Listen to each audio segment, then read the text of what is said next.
The message came at 3 in the morning, ship time. Captain Laura Bennett was sleeping in her small cabin when the alarm pulled her from a dream about her children back on Earth. She sat up quickly, her heart beating fast, and reached for the communication panel beside her bed. "Bennett here," she said, her voice still rough from sleep. "Captain, you need to come to the bridge immediately." It was Daniel Cruz, her first officer. His voice sounded strange, like he had seen something he could not quite believe. "We have received a priority transmission from the Galactic Council. They are asking for us specifically." Laura was already pulling on her uniform. "I will be there in 2 minutes." The USS Steadfast was not a warship. It carried no guns, no missiles, no weapons of any kind. It was a diplomatic cruiser, built for speed and communication rather than combat. The ship had the fastest engines humanity had ever created and shields, strong enough to survive most attacks, long enough to run away. That was the idea behind the Steadfast. It was meant to talk, not fight. Laura walked through the narrow corridors of her ship, passing crew members who were also waking up to the unusual alert. She nodded to them, but did not stop to explain. She did not yet know what she would be explaining. The bridge was small compared to military vessels, with only 6 stations arranged in a circle around the captain's chair. Daniel stood near the main view screen, his dark eyes fixed on the message that was still displaying there. Megan Taylor, the communications officer, sat at her station with headphones pressed to her ears, listening to something Laura could not hear.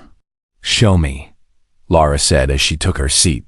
Daniel touched the control, and the view screen changed to show the face of Gregory Collins. He was the human ambassador to the Galactic Council, a man Laura had met only twice before. He looked old and tired, with deep lines around his eyes that she did not remember from their last meeting. "Captain Bennett," the recorded message began, "I am contacting you on behalf of the entire Galactic Council. We have a situation that requires immediate human assistance, and your ship has been specifically requested for this mission." Laura leaned forward. Ships were not usually requested by name for diplomatic missions. As you may know, the Vethrani Dominion and the Korvax Empire have been at war for 62 years. This conflict has killed over 10 billion beings on both sides. Entire star systems have been destroyed. The Menorah civilization, which once occupied 17 worlds in the border region, has been completely wiped out as collateral damage. Laura felt her stomach tighten. She had heard about the Vethrani Korvax War, of course. Everyone in the galaxy had heard about it. It was the longest and bloodiest conflict in recent galactic history, a war that seemed to have no end and no purpose except mutual destruction. 3 days ago, both sides contacted the Council simultaneously. They have agreed to one final attempt at negotiation. If this attempt fails, both governments have stated they will commit their entire remaining resources to total war.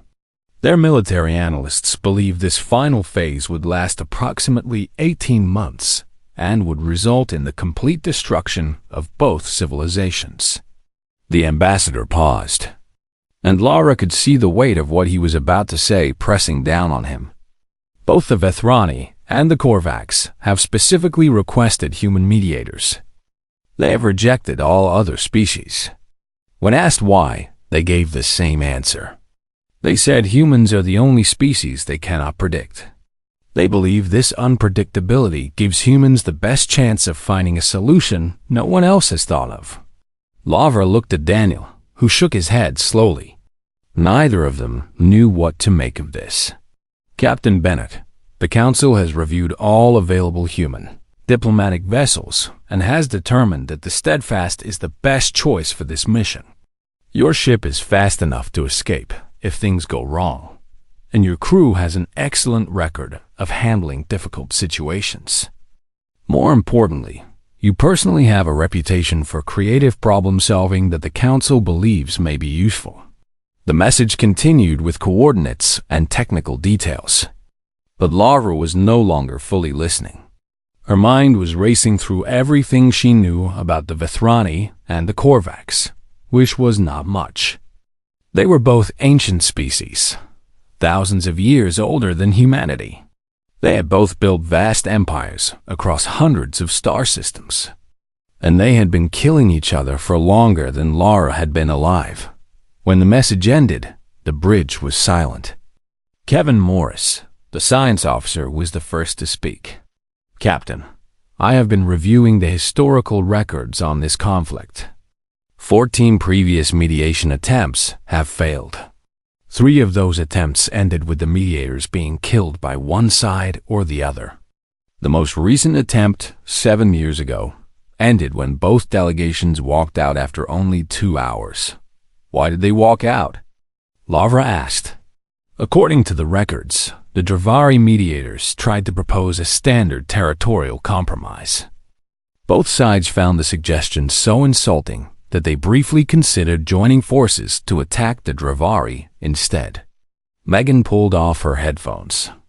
"Captain, I am receiving a follow-up transmission from Ambassador Collins. He wants to speak with you directly, in real time." "Put him through." The view screen flickered, and Collins appeared again, this time live. He looked even more tired than in the recorded message. "Lavra," he said, dropping the formality, "I need you to understand what I am asking you to do. This is probably impossible. The smartest diplomats in the galaxy have tried and failed. The Vethrani and the Korvax hate each other with a passion that goes beyond anything I have ever seen. Their hatred has become part of their culture, their identity, their religion. Asking them to make peace is like asking them to stop being who they are. Then why send us at all? Because the alternative is watching 2 entire civilizations destroy themselves and probably taking a few others with them. The steadfast is the best chance we have, even if that chance is almost 0. Lavra thought about her children, her daughter, who was 15, and her son, who was 12.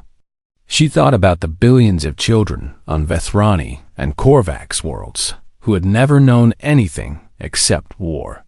"We will do it," she said. "Send us everything you have on both species. History, culture, psychology, everything. If we are going to attempt the impossible, we should at least be well informed while we fail." Collins almost smiled. "That is exactly the kind of attitude that made me recommend you for this mission. Good luck, Captain. The fate of 2 civilizations is now in your hands." The transmission ended, and Lara sat back in her chair. Around her, her crew waited for orders, their faces showing a mixture of fear and determination. "Set a course for the neutral zone," she said quietly. "Maximum speed. And someone get me a cup of coffee. I have a lot of reading to do." The Steadfast turned toward the distant stars and began its journey toward a war that had lasted longer than human. Spaceflight itself? None of them knew if they would survive. None of them knew if they could succeed. But they were going anyway, because someone had to try. The journey to the neutral zone took 11 days. Lavra spent most of that time reading everything she could find about the Vethrani and the Korvax. She read their histories, their myths, their religious texts, and their political speeches. She watched recordings of their leaders and studied their body language. She learned about their art and their music, and the way they raised their children. Daniel found her in the ship's small library on the 8th day, surrounded by data tablets and empty coffee cups. She had not slept more than 4 hours in the past 2 days. "Captain, you need to rest," he said gently. "You will not help anyone if you collapse from exhaustion." "I keep looking for something," Laura said, not looking up from her reading. "Some weakness in their hatred. Some crack I can use to get through to them. Some crack I can use to get through to them. But I cannot find it. They have been fighting for so long that the war has become everything to them. What started it? The war, I mean." Lavra finally looked up. Her eyes were red from too much reading and too little sleep. Both things happened almost at the same time, about 62 years ago. The Korvax royal family was assassinated during a diplomatic visit to a Vethrani world. All 17 members of the ruling bloodline were killed in a single night. 3 days later, the Korvax fleet destroyed the Vethrani homeworld, including a moon called Vethra Prime that held their most sacred religious sites. Which side struck first? That is the problem. Nobody knows for certain. The Vethrani say the Korvax attacked their homeworld without warning, and the assassination was actually carried out by Korvax agents to create an excuse for war. The Korvax say the Vethrani murdered the royal family, and the attack on the homeworld was justified revenge. Both sides have evidence supporting their version. Both sides believe they are the victims. Daniel sat down across from her. So each side thinks they're fighting a defensive war. Exactly. And after 62 years, it does not even matter who started it anymore. Too many people have died. Too many atrocities have been committed on both sides. Even if you could prove one side started it, the other side has done enough terrible things since then to justify the hatred. On the 11th day, the Steadfast dropped out of hyperspace at the edge of the neutral zone. What Lavra saw through the view screen made her breath catch in her throat. 2 massive fleets faced each other across a gap of empty space. The Vethrani had brought over 300 warships, their hulls painted in deep red and gold, covered in decorative patterns that Lavra knew represented their fallen ancestors. The Korvax fleet was equally large, their ships silver and angular, with sharp edges and visible weapon ports that glowed with barely contained energy. Between the 2 fleets floated a space station, built from the wreckage of destroyed ships. It was an ugly thing, assembled from mismatched pieces of metal and glass, held together by force fields and desperate engineering. This was where the negotiation would take place. How many weapons are pointed at us right now? Lavra asked quietly. Kevin checked his instruments. I count over 6,000 weapon systems currently active. If either side decides to fire, we would be destroyed in approximately 2.3 seconds. That is reassuring. Megan spoke up from her station. Captain, we are being hailed by both fleets simultaneously. They are demanding to know our intentions. Open a channel to both of them at once. Channel open. Lavra stood up and straightened her uniform. This was the moment that would determine whether they even got a chance to try. This is Captain Laura Bennett of the USS Steadfast. We are an unarmed human diplomatic vessel, here at the request of the Galactic Council to assist with peace negotiations. We carry no weapons, no hidden troops, and no agenda except helping both parties find a way to end this conflict. We respectfully request permission to dock at the station and begin the mediation process. The silence that followed felt like it lasted forever. Lavra watched the 2 fleets on her view screen, knowing that any one of those thousands of ships could end her life with a single shot. The Vethrani response came first. The voice was female, cold and formal. Human vessel, you are permitted to approach. Be aware that any hostile action will result in your immediate destruction. The Korvax response followed moments later. The voice was deep and rough, like stones grinding together. We acknowledge your presence, human. Do not mistake our agreement to negotiate for weakness. We are watching you. Understood, Lavra replied. We are approaching the station now. As the Steadfast moved slowly through the gap between the 2 fleets, Lavra could see the individual ships more clearly. Many of them showed battle damage that had been repaired but not hidden. Scorch marks, patched hull breaches, and replacement panels of different colors told the story of a war that had touched every vessel in both fleets. Captain, Daniel said quietly, I am reading the station's construction more clearly now. Some of those ship pieces are Minorith. Lavra nodded. She had expected that. The Monarch had been a peaceful civilization that had occupied 17 worlds in this region of space. They had tried to stay neutral when the war began. It had not saved them. Both sides had destroyed Monarch ships and stations whenever they got in the way. And eventually, there were no Monarch left to get in the way. The station's docking bay was large enough for several ships. But the Steadfast was the only vessel there. As the docking clamps locked onto their hull, Laura took a deep breath. "Daniel, Megan, you are with me. Kevin, you have command of the ship while we are on the station. If anything happens to us, your orders are to run. Do not try to fight. Do not try to rescue us. Just run and tell the council what happened." Kevin nodded, his face pale. "Understood, Captain." Laura walked to the airlock with her 2 officers behind her. The door opened onto a corridor that had been hastily cleaned but still smelled of old metal and recycled air. Waiting for them were 2 groups of armed soldiers, 1 Vethrani and 1 Korvax. Standing on opposite sides of the corridor and watching each other with obvious hatred. "Welcome to the neutral zone," a Vethrani soldier said, her voice dripping with sarcasm. "Try not to get killed."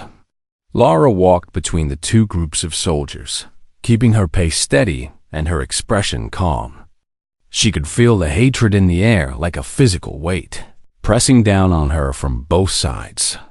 This was going to be much harder than she had imagined, and she had imagined it being nearly impossible. The main conference room had been divided down the middle with painful precision. Every detail had been measured to ensure neither side had any advantage over the other. The lighting, the temperature, even the number of chairs on each side were exactly equal. Laura understood the reasoning behind this careful balance, but it also showed her how deep the mistrust went. These 2 peoples could not even sit in a room together without counting the chairs. The Vethrani delegation entered first. Their leader was an elderly female named Vathinax, the High Speaker of the Dominion. Her scales had faded from bright green to a pale gray-green that spoke of advanced age. She moved slowly, with the careful dignity of someone who knew she was being watched by her enemies. Behind her came 6 advisors, each wearing robes covered in symbols that Laura recognized as memorials to the dead. The Korvax came next.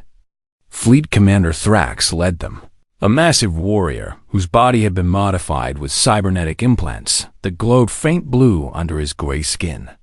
He was younger than Verthinax, but his eyes held the same ancient weariness. His 4 advisors were all military officers, their uniforms decorated with medals earned in battles against the Vethrani. Laura entered last, with only Daniel beside her. She had decided to keep her delegation as small as possible, to show that she was not a threat. "High Speaker, Fleet Commander." She bowed slightly to each leader. "Thank you for agreeing to this meeting. I know it was not an easy decision for either of you." "We did not agree to anything," Thrax said, his voice harsh. "We simply ran out of other options. My people are tired. My ships are damaged. My soldiers are dying faster than we can train new ones. This meeting is a sign of weakness, and we all know it." Varthinax made a small sound that might have been agreement. "For the first time in 62 years, I do not disagree with the Korvax. We are here because the alternative is the complete destruction of everything we have built. That is not wisdom. That is desperation." Laura had expected hostility. She had expected anger and blame and threats. What she had not expected was this brutal honesty about their situation. Both leaders knew they were running out of time. "Then let us not waste what time we have," Laura said, taking her seat at the center of the table. "I have read the records of previous negotiations. I know that others have tried to find solutions based on territory, resources, and political power. I know those approaches have failed. They failed because neither side is willing to give up what the other demands," Thrax said. "We will never return the territory we have taken. They will never stop demanding justice for their destroyed homeworld. There is no middle ground. I am not looking for middle ground, Laura replied. I am not here to propose compromises or make deals. I want to try something different. Both delegations looked at her with confusion and suspicion. This was not how negotiations were supposed to work. I want to ask you both some questions. Not about territory or politics or military strategy. I want to ask you about your families. The silence in the room was complete. Laura could see the surprise on every face, even on the Korvax, whose expressions were usually hard to read. Hi, speaker. Do you have children? Pathinak's S-scales shifted color slightly, a sign of emotional response. I had 3 children, 2 sons and a daughter. My eldest son was killed at the Battle of Nexus 4, 31 years ago. My daughter died when her colony was attacked by Korvax raiders, 19 years ago. My youngest son still lives, but he has not spoken to me in 7 years. He blames me for his siblings' deaths. And you, Fleet Commander? Thrax was silent for a long moment. When he spoke, his voice was quieter than before. I have 1 daughter. She commands a destroyer in our 7th Fleet. She has been fighting since she was old enough to hold a weapon. Her mother, my wife, was killed in a Vethrani attack 2 years before our daughter was born. My daughter has never known peace. She has never known her mother. All she has ever known is war. Laura nodded slowly, letting the weight of these words settle over the room. I have 2 children of my own, a daughter who is 15 and a son who is 12. They are on Earth right now, probably complaining about their homework and arguing about whose turn it is to clean their room. Normal children doing normal things. She looked at each delegation member in turn. How many of your children have ever had normal lives? How many of them have grown up thinking that hatred and war are just the way the universe works? How many of them have died before they were old enough to understand why they were fighting? A Vethrani advisor spoke up, his voice angry. Our children died because the Korvax murdered them. Do not try to make us share the blame equally. And our children died because of Vethrani treachery. A Korvax officer responded immediately. You killed our entire royal family. You started this war. Laura held up her hand before the argument could escalate. I am not asking who started it. I am asking something else. I am asking whether your children wanted to be part of this. I am asking whether the 17-year-old soldiers dying in your fleets now woke up one morning and decided they wanted to spend their lives killing and being killed. No one answered. Hi, speaker. You mentioned your grandson was killed at the Battle of Korvax Prime. How old was he? Thinak's S voice was barely a whisper. He was 17. He had never seen a Korvax in person before that day. He was just a boy who wanted to make his family proud. And what did he want to be before the war took him? He wanted to be a musician. He played an instrument called the Vulleth. It makes sounds like flowing water. He was very talented. Her scales had turned a deep blue, which Laura knew was a sign of grief among Vethrani. Laura turned to Thrax. Your daughter, the one who commands a destroyer. What does she dream about when she is not fighting? Thrax was silent for so long that Laura thought he would not answer. Then he spoke, and his voice was different than before. Softer, more honest. She told me once that she wished she could see the gardens on Vethra Prime. She had read about them in an old book. From before the war. She said they sounded like the most beautiful place in the universe. Ruthinax made a sound of pain. The gardens of eternal bloom. They were on our homeworld. Your fleet destroyed them 40 years ago. I danced there as a child. My grandmother taught me the old songs there. Now they are dust. I know, Thrax said. I commanded the fleet that destroyed them. I was young and angry, and my brother had just been killed in a Vethrani ambush. I wanted your people to suffer like I was suffering. I wanted to take something beautiful away from you. The tension in the room spiked. Soldiers on both sides reached for their weapons. Laura held her breath, waiting for violence to explode, but Verthinax raised her hand and her soldiers stopped.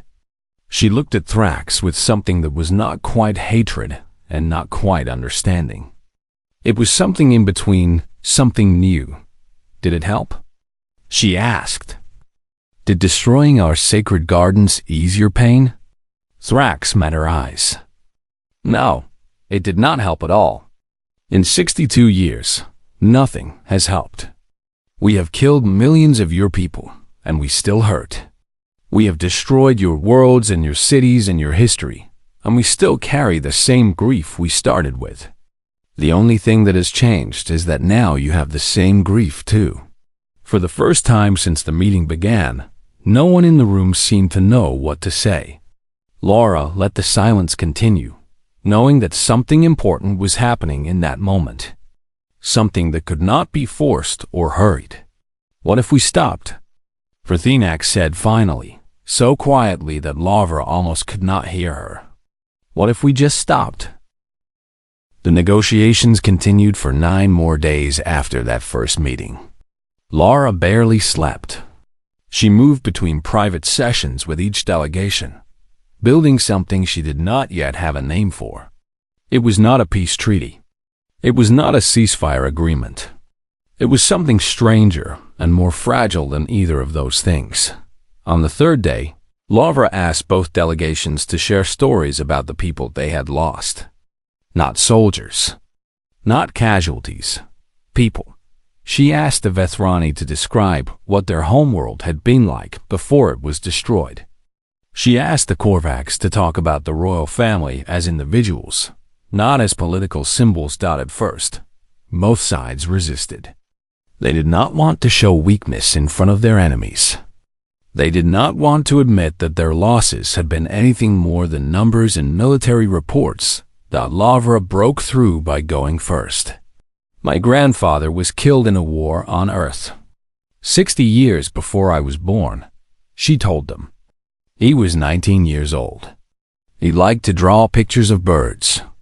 He had a dog named Charlie that waited for him to come home for 3 years after he died. My grandmother kept his drawings in a box under her bed until the day she died. She looked at the faces around her. I never met my grandfather. I only know him through stories and old photographs and those drawings of birds. But he was a person. He had hopes and fears and things he loved. The enemy soldiers who killed him probably never knew any of that. To them, he was just another target. Slowly, reluctantly, the others began to share their own stories. A Vethrani advisor spoke about her father, who had been a teacher before he was killed in a Korvax bombardment. He had spent his life helping young people learn about the universe, and he had died trying to protect his students when the bombs fell. A Korvax officer talked about his childhood friend, who had been aboard one of the ships destroyed in the opening battles of the war. The friend had been an engineer who loved to build things, and his last project had been a device that could purify water for drought-stricken colonies. By the 5th day, something remarkable began to happen. Members of each delegation started talking to each other directly, without going through Laura first. They discovered unexpected connections. A Vethrani cultural officer and a Korvax junior commander had both lost siblings in the same battle. They spent 4 hours talking about their brothers and sisters, sharing memories and grief. Daniel found Laura watching this conversation from across the room. I do not understand what is happening, he admitted.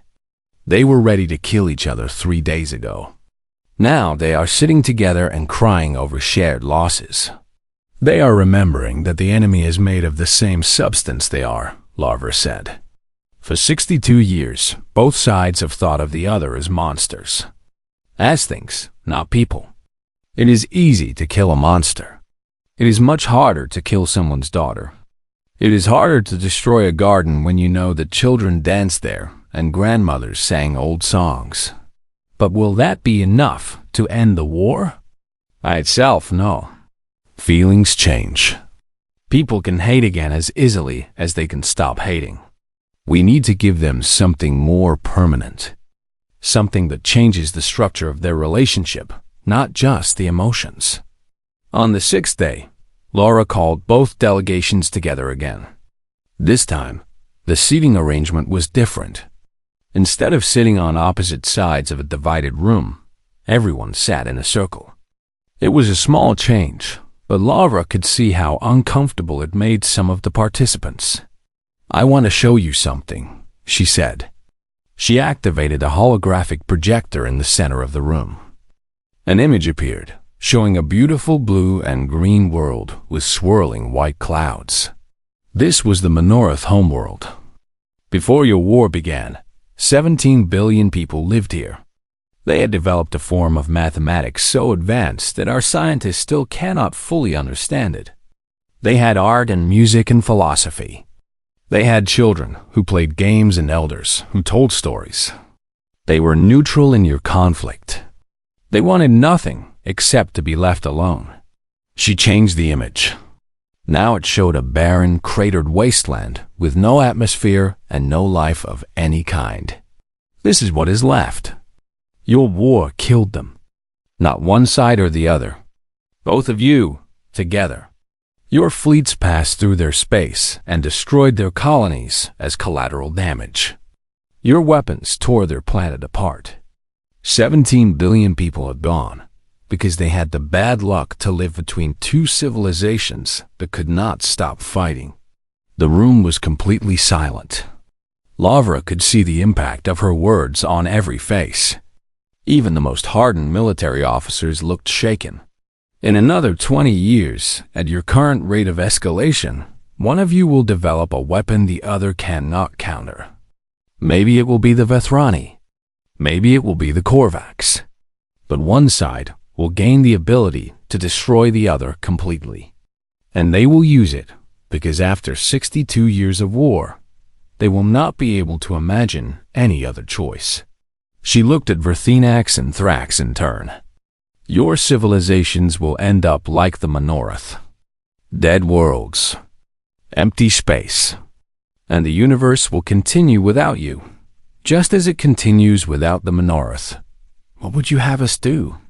Verthinax asked. Her voice was tired but no longer hostile. I cannot tell you what to do. I am just a ship captain from a species that has only been part of the galactic community for 80 years. My people are practically children compared to yours. But I can tell you what the Minoriths would want if they were still alive to ask. And what is that? Laura smiled sadly. The same thing everyone wants. They would want you to stop. Not because you have resolved all your differences. Not because you have found justice or agreed on who was right and who was wrong, but because continuing to kill each other will only create more dead, worlds and more grief and more children who never get the chance to grow up and become the musicians and teachers and engineers they were meant to be. Fleet Commander Thrax spoke into the silence that followed. You say we cannot resolve our differences. The destruction of our royal family. The destruction of their homeworld. These things cannot be undone or forgiven. No, they cannot. But they can be remembered differently. Right now, you remember these things as reasons to keep fighting. What if you remembered them as warnings instead? What if you built memorials together on both sides to remind your children what hatred costs? Memorials to our enemies? A Korvax officer asked, clearly confused. Memorials to everyone. To the 17-year-old Vethrani boy who wanted to be a musician. To the Korvax engineer who loved to build things. To the 17 billion Minorith who never asked to be part of your war. A shared history of loss instead of competing histories of victimhood. Verthinax and Thrax looked at each other. Something passed between them, some understanding that Laura could not fully read. Then Verthinax spoke. What you are suggesting has never been done before. Two civilizations at war do not build monuments together. Then Maybe it is time to do something that has never been done before. Maybe that is the only kind of thing that can work after 62 years of doing the same things over and over. On the 9th day, both delegations agreed to continue talking. It was not peace. It was not even a ceasefire. But it was a beginning. And for the first time in 62 years, that was enough. The document they created was not called a peace treaty. Everyone agreed that the word peace was too big, too final, too loaded with expectations that might not be met. Instead, they called it the Agreement of Shared Memory. It was a strange name for a document that would end the war, but Lara thought it was the right one. The terms were unlike anything the galaxy had seen before. There were no territorial exchanges, no reparations, no demands for punishment or admission of guilt. Instead, both civilizations agreed to something much more unusual. They agreed to remember together. Joint memorial sites would be built on every destroyed world, including the Menorath homeworld. These sites would honor the dead of both sides, not as enemies, but as victims of a tragedy that had consumed them all. Both governments would contribute equally to building and maintaining these memorials. They agreed to share their archives of loss. Every name of every person killed in the war from both sides would be recorded in a single database. Future generations would be able to search this archive and find not just names, but stories. The 17-year-old musician, the engineer who loved to build, the children who never grew up. All of them would be remembered. They agreed to exchange what they called witnesses. These were not diplomats or soldiers, but artists, musicians, teachers, and poets. People who understood beauty and loss and the things that made life worth living. These witnesses would travel between both civilizations, sharing culture and grief and slowly building connections that politics alone could never create. Most importantly, they agreed to stop. Not forever. Not with guarantees or promises that might be broken. They simply agreed that today and tomorrow and the day after that, they would not fire their weapons at each other. Each day would be its own decision. Each day would be a choice to remember what war had cost them. The signing ceremony was held in the main conference room where the negotiations had begun. Verthinax signed for the Vethrani Dominion, her old hand steady as she marked the document with the sacred symbols of her people. Thrax signed for the Korvax Empire, pressing his cybernetic thumb to the paper and leaving an imprint that glowed faintly blue. Lara signed as witness, representing humanity and the Galactic Council. Her signature looked small and simple next to the elaborate marks of the two ancient civilizations, but it was there. It was part of the record. When it was done, Thrax looked at Verthinax across the table. "I do not forgive you," he said. "I cannot forgive what your people did to my family. I will carry that pain until I die." "And I cannot forgive you," Verthinax replied. "The destruction of my homeworld, my children, my grandchildren.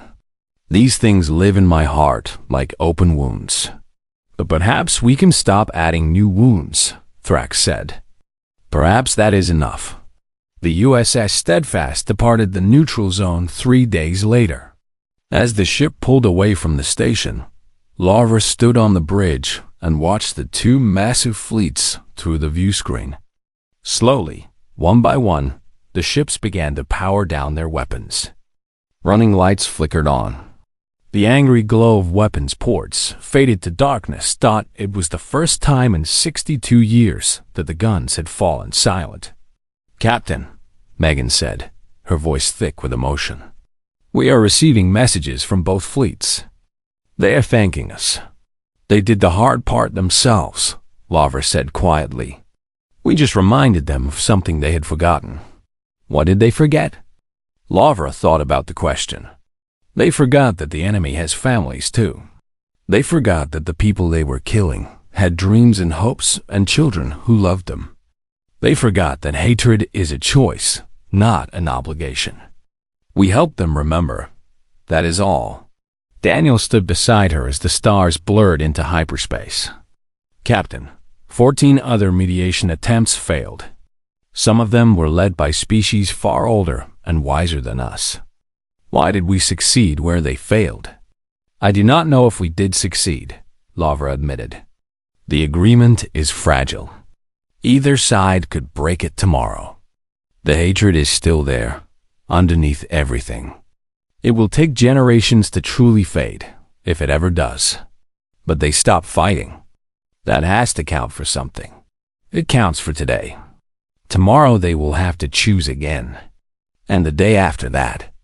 Peace is not something you achieve once and then keep forever. It is something you have to keep choosing over and over, even when it is hard. Especially when it is hard. 6 months later, Lavra received a message at her home on Earth. It came from Fleet Commander Thrax, routing through a dozen relay stations across half the galaxy. Attached to the message was a photograph. The image showed a young Korvax woman standing in a garden. The plants around her were Vethrani, their flowers bright purple and gold, their leaves shaped like musical instruments. The woman was smiling, something Laura had not known Korvax could do until she saw that photograph. Behind her, a Vethrani gardener was showing her how to care for the plants. Below the image was a single sentence. My daughter says the gardens are more beautiful than any book could describe. Thank you. Lavra read the message 3 times. Then she printed the photograph and hung it on the wall of her study, next to pictures of her own children. Her son asked her about it one day. Who is that? He wanted to know. She looks happy. She is someone who grew up in a war, Lavra said. She spent her whole life fighting and losing people she loved. And then one day, she got to see a garden for the first time. Did you help her? Lavra thought about the question. I helped a little bit. Mostly, she helped herself. She and a lot of other people who were brave enough to try something different. A year after the agreement was signed, the first joint memorial was completed on the Minorith homeworld. Representatives from both civilizations attended the dedication ceremony. They stood together in the dust of a dead world and read names aloud from the shared archive. Vethrani names and Korvax names and Minorith names, all mixed together, all equal in death. The memorial was a simple structure, a spiral tower that rose toward the stars. At its base were carved the words that both civilizations had agreed upon. They lived. They hoped. They were lost. May we remember them, and may we do better. Lavra did not attend the ceremony in person. She was on the other side of the galaxy, carrying diplomats to another crisis on another world. But she watched the recording later, on a quiet night when she could not sleep. She saw Varthinax and Thrax standing side by side, their ancient enemies grieving together for the first time in 62 years. She saw young soldiers from both sides laying flowers at the base of the memorial, their faces uncertain but hopeful. She saw the stars shining down on a world that had once been full of life and was now quiet and empty. And she thought about her grandfather, the one who had died in a war on Earth so long ago, the one who had liked to draw pictures of birds. She wondered if he would have understood what she had done. She wondered if he would have been proud. The recording ended. Laura sat in the darkness for a while, listening to the hum of her ship's engines and thinking about all the children who might grow up now without learning to hate. It was not much. It was not everything. But it was a start, and sometimes a start was all you needed.